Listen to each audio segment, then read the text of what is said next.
You are tuned in to another encouraging conversation.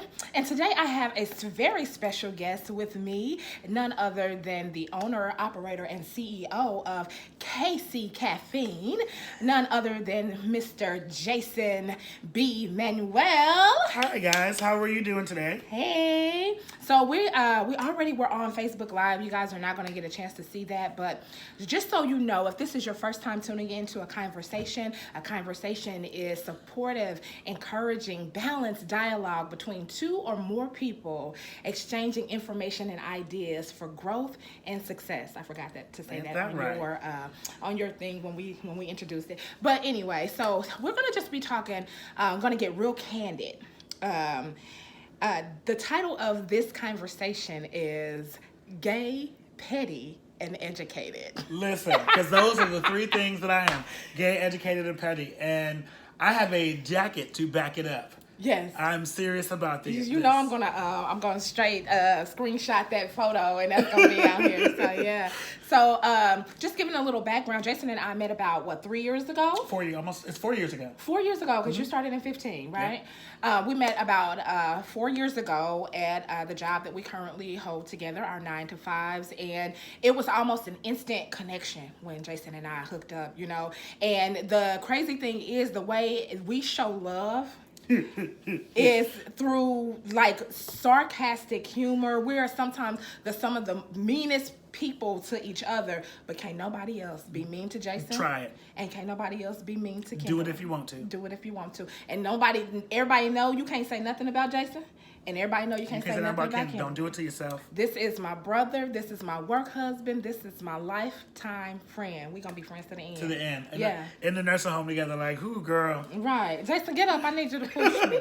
But, so I'm going to, because you know I'm the bossy one. Yeah, yes. Listen, go in there and get us some pudding. Some puddings. Girl, get your own pudding. Because that's how you do me right now.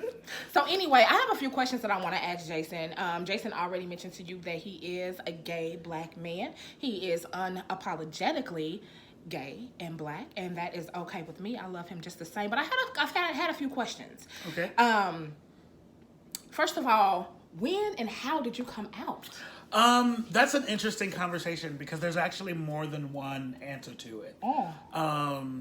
When I came out to myself, I probably, if you ask my friends, I've been gay all my life. You know what I mean? Right. You was just one of them ones. If you ask my family, I've always been gay. But, I didn't start to accept it in myself until probably around like 18. Okay. And not to say that I always knew that there was an attraction to, the same sex, but I just wasn't putting a name on it.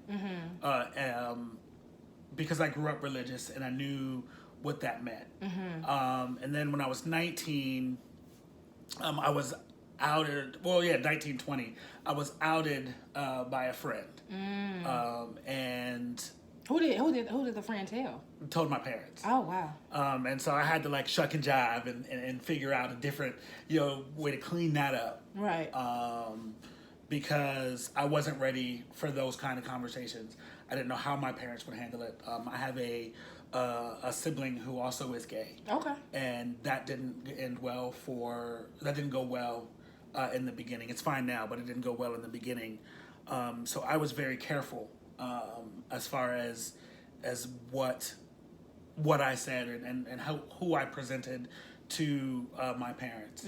And then when I turned 24, my parents actually asked me the question. Oh wow.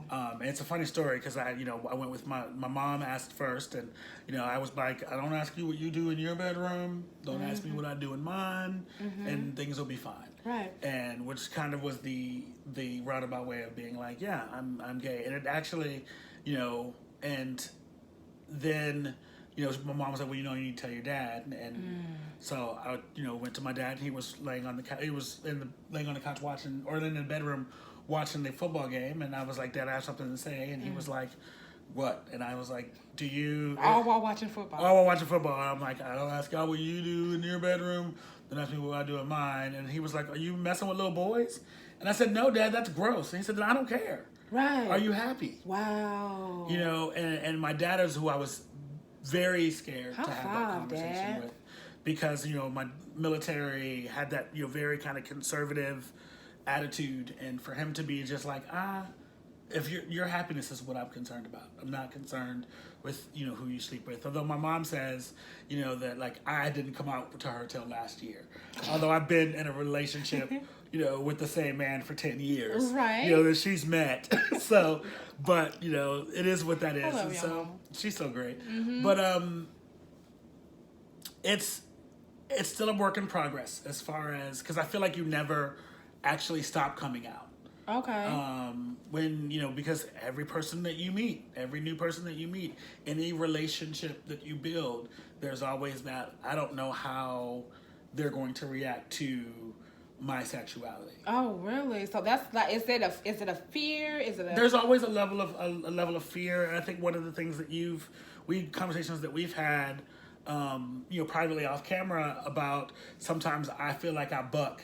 And part of that is because there's always that guard up, Yeah. because you never know how someone will take something. And so there are times where like you'll say something or somebody, and it'll be like it'll be completely, you know, innocent, and you'll be like, well, I don't understand this, and I'll be like, well, this is why this is, and you're like, whoa. Yeah. Like, you know, but it's because that guard is always up, because you never know how someone is going to react. You never know, you know, especially like these days and age, living in Trump's America. Right. You know, it is, you know, you can be fired, and living in and working in a state where you can be fired for being gay. Right. And working in a state where, you know, these things are not, those protections that are in, you know, other major cities, we don't have the luxury of.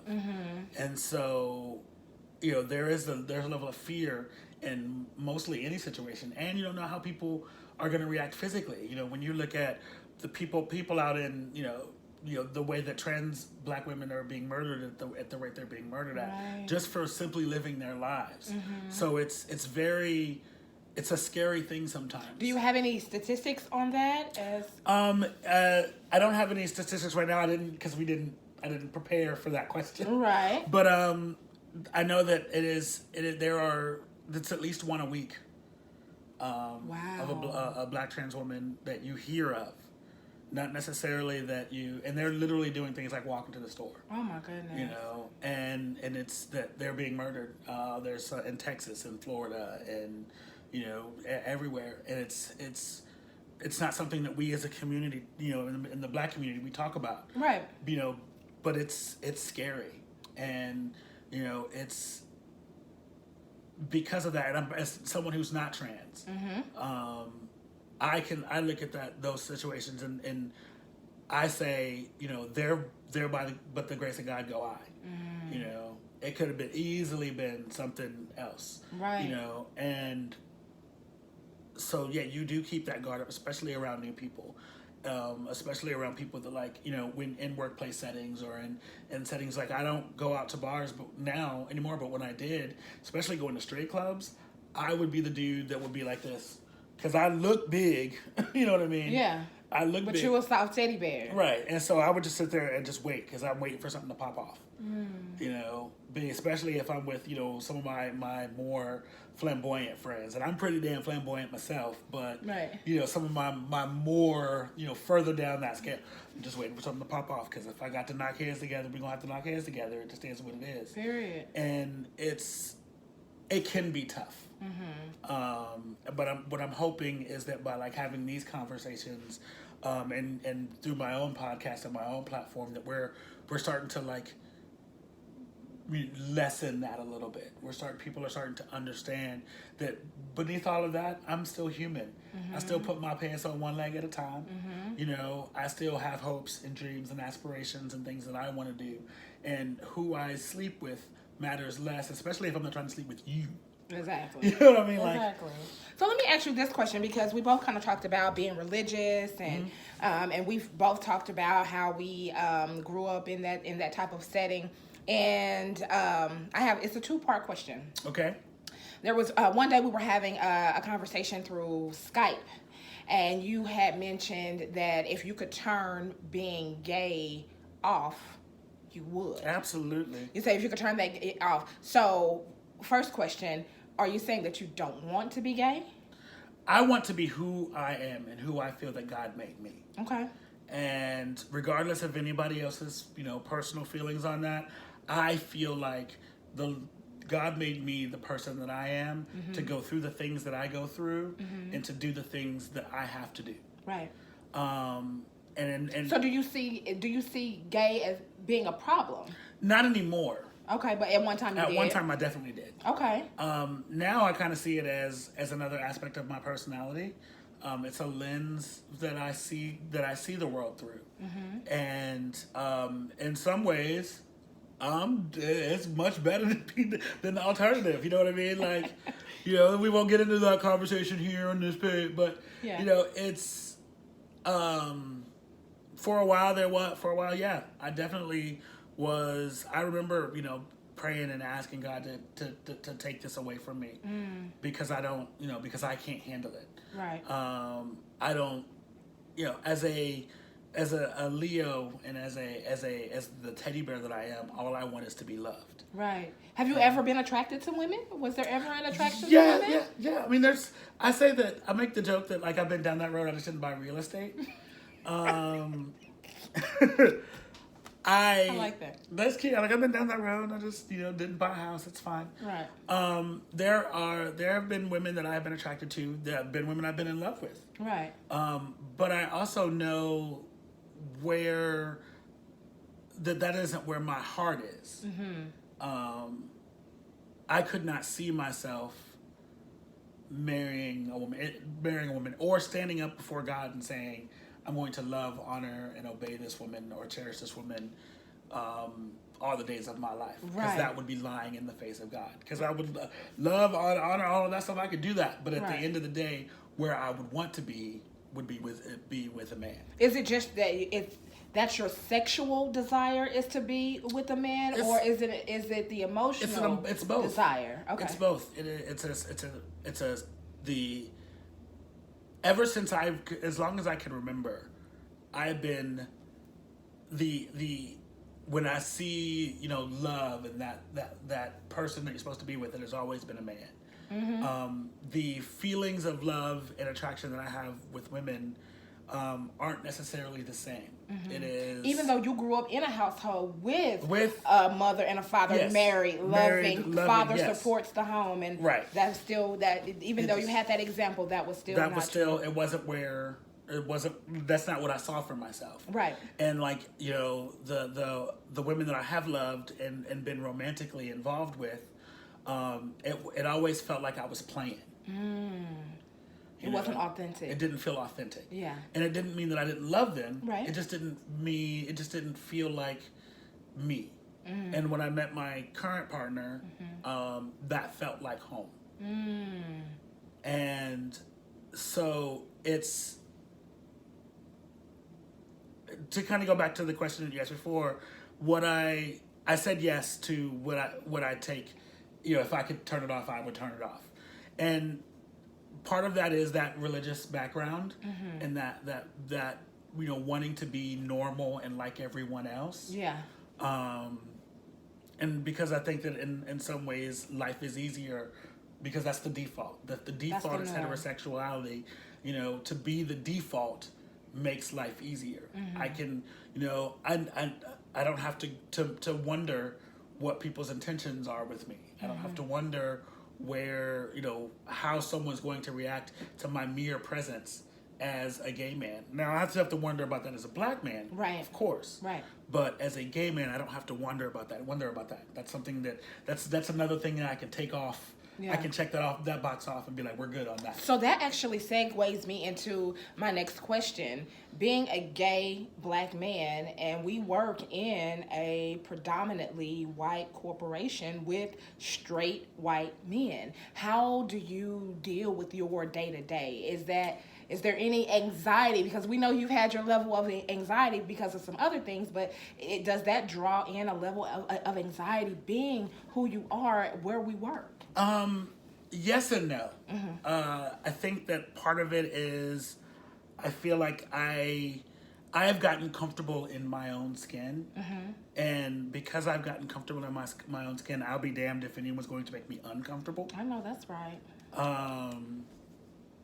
And so I come into places, and it doesn't matter where it is. I think you said at one point that I'm the same person at work as I am outside of work. Yeah, I love that.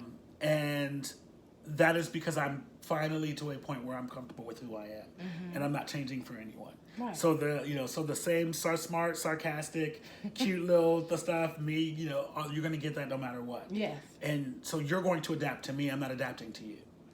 But at the same time, there is always a level of watching and looking first when it comes to any situation, especially in corporate America, especially in the industry that we work in. Right. When I went to a conference a couple years back, and I was very quiet, and they tell you I'm not normally quiet, right? But I was very quiet and kind of to myself until I read the room and got comfortable, and so that's become, for lack of a better term, a safety mechanism for you. Yeah. Just to stop, to pause, like you said, to watch, to look before crossing into the road. Yes, and then once I go, but once once I go in, I'm in, and then once I get comfortable with people, then they start to see that other side. There are people that we work with that will never see, the fun, happy side of Jason. Right. And then there are some some not people. Everybody deserves that energy either. Right. And then there are some people that that get it. And there are some people that some of some people that we talk to that do get to see that side. Yeah. And it just depends on either my comfort level, or B, how you came at me.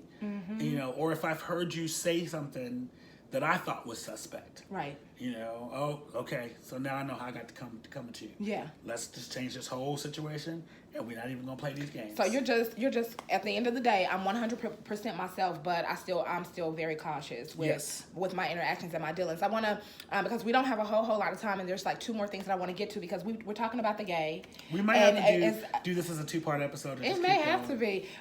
We're obviously talking about the gay. Yeah. Clearly through your conversation and your dialogue, they can tell that you are clearly educated, and we haven't even went in the depth of your nerdism. We're barely tapping the surface of your big old head, but leave my dumb piece alone, girl. Before we get to the next piece of it, I want to ask you about the time where the pastor called you out in front of the whole church. Okay, so I was probably it had to have been 12 or 13. Because it was right around the time that you stopped going to children's church and start sitting in with the adults. Wow. And again, I will say that I used to be one of those kids, I grew up very religious, and I was one of those kids that loved going I went to vacation Bible school, I wanted to go to Sunday school, I wanted to go to children's church, all of that stuff. I was heavy into, I would read the Bible. That was by going to bed. I would read the Bible, and I would do it on my own. Yeah. And I would get picked on a little bit at church about being, a little feminine. But, these were the church people. Right. And it was probably it had to be 12 or 13, right around the time that you change. And there was a pastor who shall remain nameless. Right. And he was talking about the casting demons out. And he was making, the demon of addiction, the demon of this, the demon of this. And he said the demon of homosexuality. And he said my name. Oh, my God. And from the pulpit? From the pulpit. Wow. And at that point, I didn't know what I was. You know what I mean? And so I felt convicted. And I felt convicted in a way that that as a child, you shouldn't feel. I shouldn't feel. Yeah. And, God bless my parents, they handled it. And, it was, I got an apology. But I think it... Did you get the apology from the pulpit? No.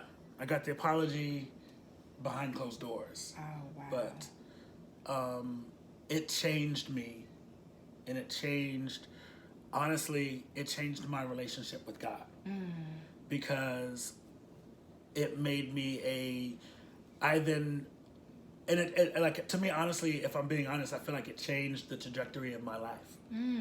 Because How so? prior to that, I was relatively confident. Every kid has their insecurities, but I was a relatively confident young man. Yeah.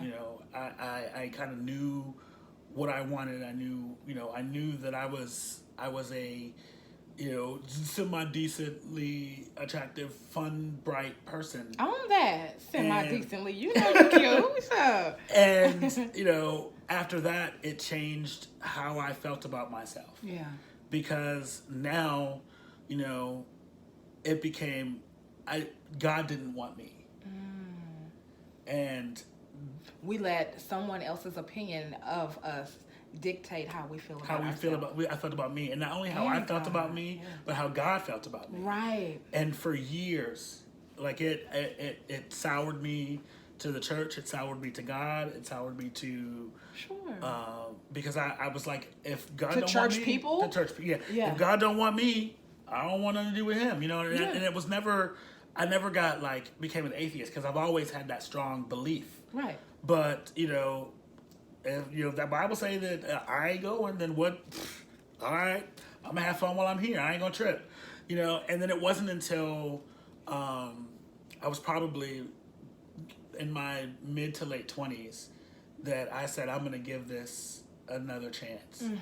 And now I don't have a relationship with religion. Yes. I don't have a relationship with, I don't have a church home. And part of that is because there's still a level of, in my uncertainty when it comes to that. But I have a relationship with God. Right. I talk to God. I have. That's your foundation. That is your the foundation. Anchor. That's where and I don't need, I'm not going to say that I don't need a pastor to tell me anything, because I think pastors deliver wisdom. Right. And they speak through, God speaks through them. But what I feel like is I need to seek the answers out for myself. Yes. And that's what I have to do.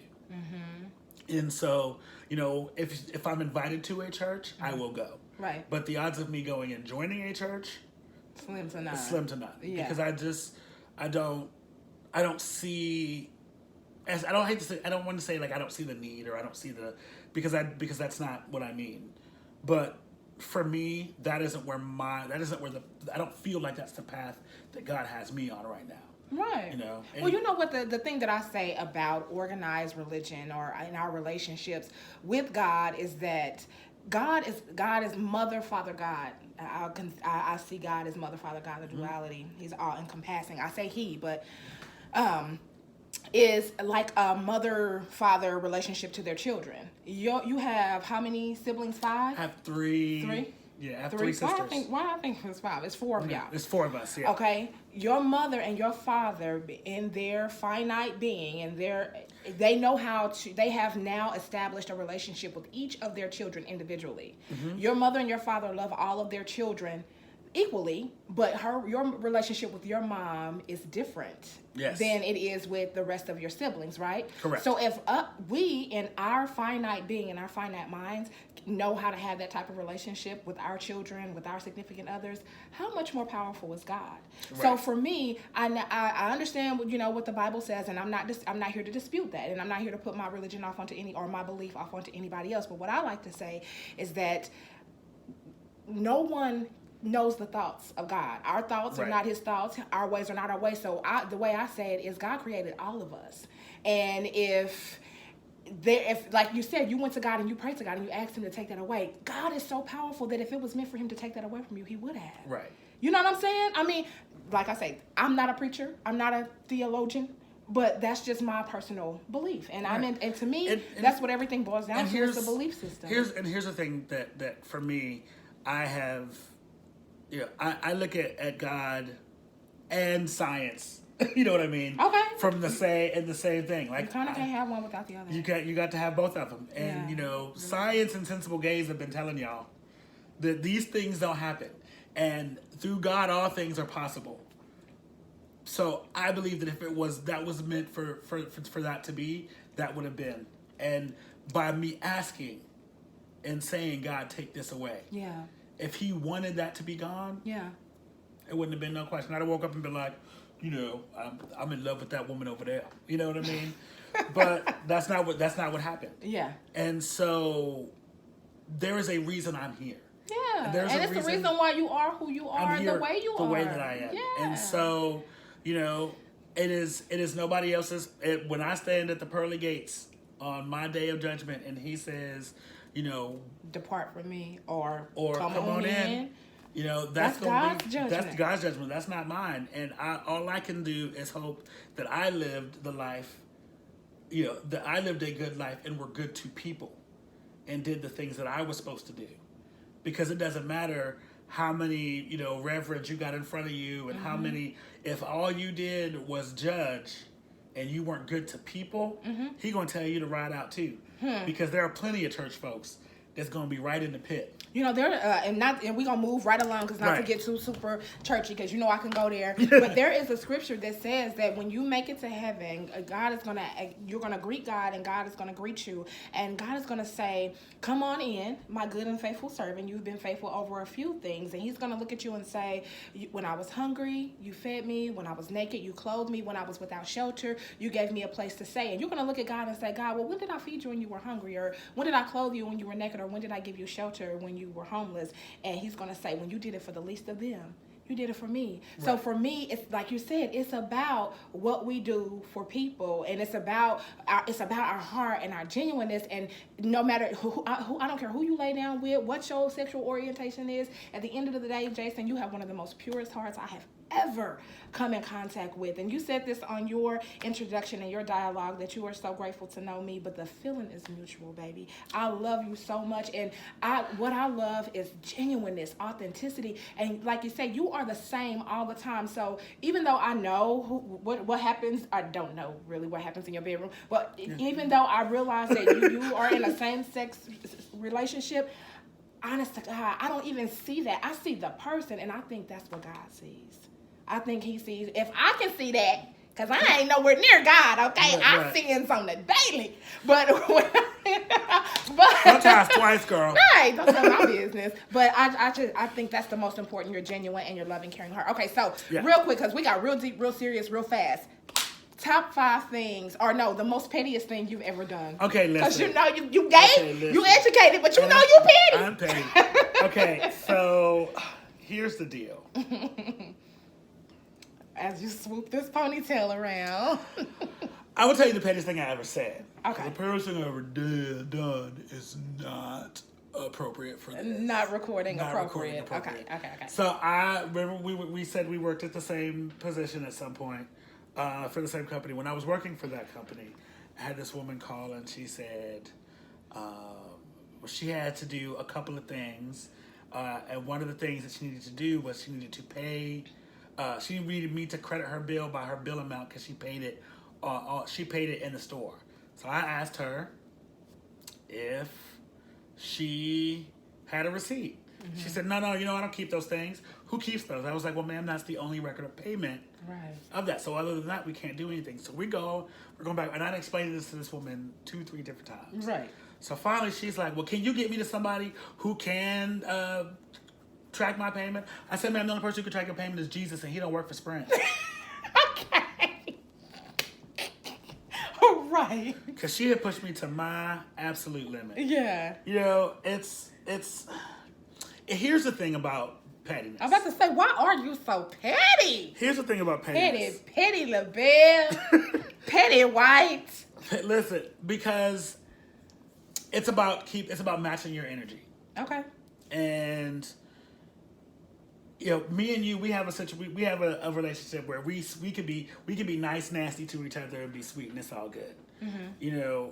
What I don't deal well with is fakeness, and phoniness. Yeah. And so when you come at me on some fake and phony stuff, I can give it to you just the same way, but I'm gonna give you extra. on top. I'm gonna put some little whipped cream and a cherry on top of my nice nastiness, and I'm gonna let you know that I ain't the one. Right. And so it is. I used to say that I'm trying to get 10% more petty this year than I was last year, and also it's about taking care of self. Yeah. Because I'm not gonna let you play me. Mm-hmm. And so it is. Oh, I'm gonna get the last laugh in, no matter what. Right. Yes, you because it makes me feel better. Yeah. Yeah, that's my self-care. I know, that's right. So, okay, we work in a professional setting. So, yes. Real quick before we close this thing out, corporately, how do you respond professionally in a petty but yet petty way? What's your top three? I can give you top one. Three petty we had professional responses. This is a. I'm not gonna give you. I'm gonna give you one because I see another question right here that I really think that we need to get into. This one? Yes. Okay. I had this just happened at the current job that we're in now.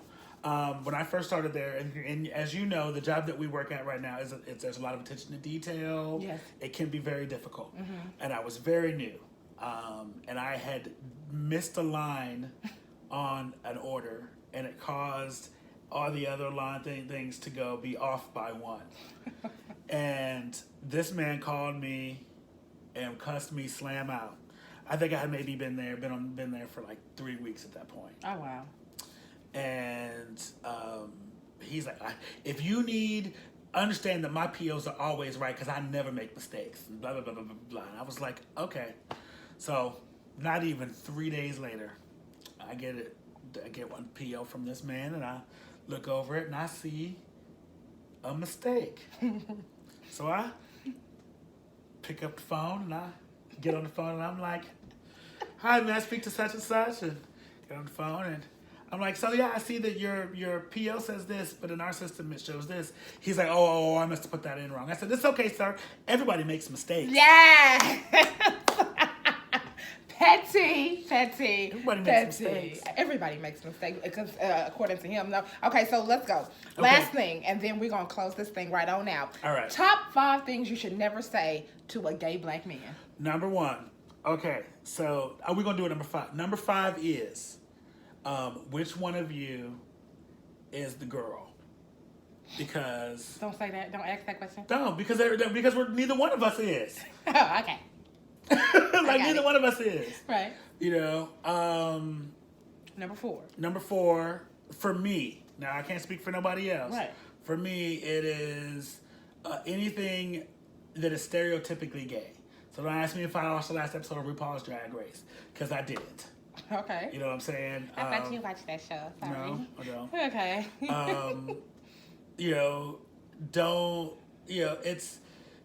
Don't ask me about my love for Beyonce.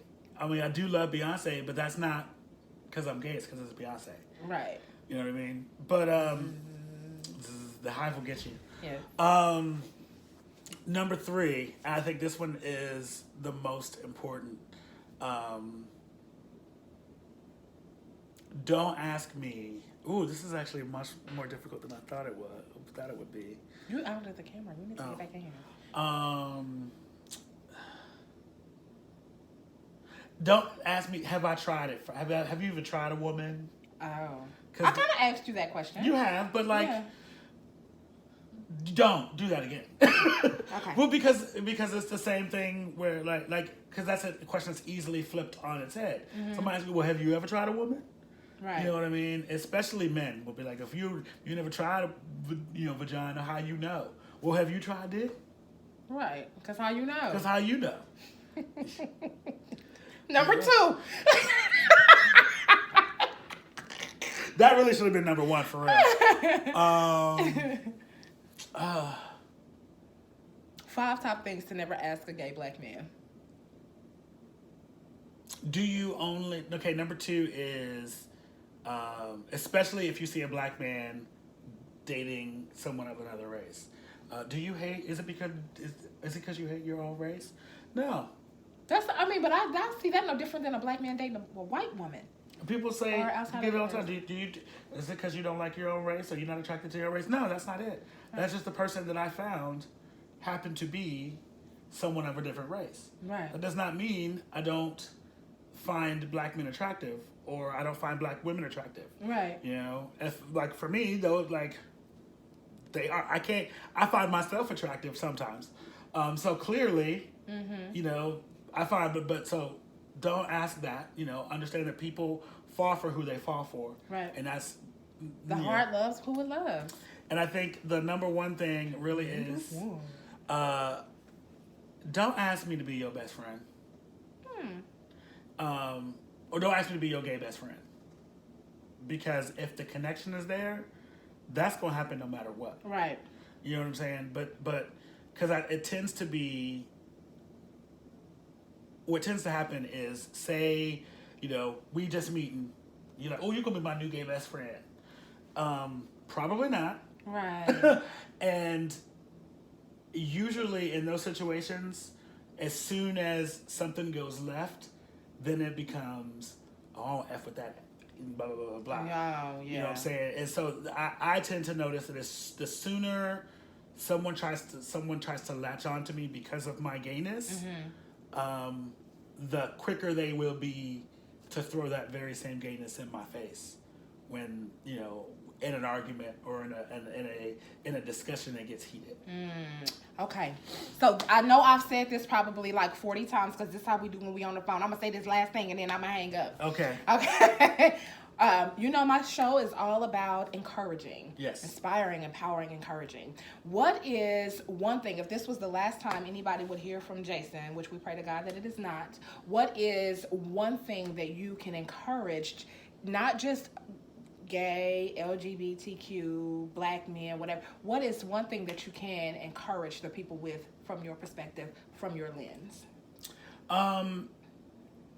That no matter what, and no matter where you are right now, it doesn't matter whether you in a penthouse or you in a one-room shack, you are worthy. And you are special, and you are divine, and you are made of you are worthy, and you are special, and you're made of star stuff, and the energy that you have and that you bring forth is yours and yours alone. You are so special and so necessary in this world, and just keep going. You know, on those days where you don't feel like it, just keep going. You know, some days you can't give 100%. Some days 100% is just, you know, I got out of bed today. Cool. You know, and one thing I would ask of all of your listeners and your viewers is meet people where they are. You know, and it is my hope that one day, you know, we all want to be entrepreneurs. You know, we have our platforms. We want to become, you know, I don't want to be famous, but I want my words to inspire people. Yeah. But you know, if there's one hope that I have is that anybody who is listening finds someone, be it someone who's LGBT, someone who's black, someone who is different from you, and you have conversations, and you learn different perspectives, because it is so important, especially in the social political climate that we're in right now, to get out of our bubbles. Yes. And understand that we, you know, just because, you know, we look alike don't mean we share the same perspective. Right. But I grow from you. Yes. Every time we talk, and I hope that you grow from me. Absolutely. Well, this has been another encouraging conversation.